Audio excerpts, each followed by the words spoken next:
FieldLink 2025.3 now allows for user-defined planes for inspection. This is ideal for vertical surfaces such as elevator corridors and stairs, as well as slope like ADA ramps and parking garages. Simply go to Scan, User-Defined Inspection, and then users can either create points if they want to hit a known slope distance or select points from the scan data for a relative comparison.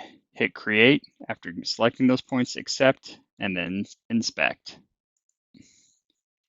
This will compare the scan data to that created geometry to show essentially what is high or low compared to that surface. Here we can see some purple in the middle. If we go from a side view and to the top, we can see the created surface, and so the purple would be lower than that, where it's kind of bowing down in the middle.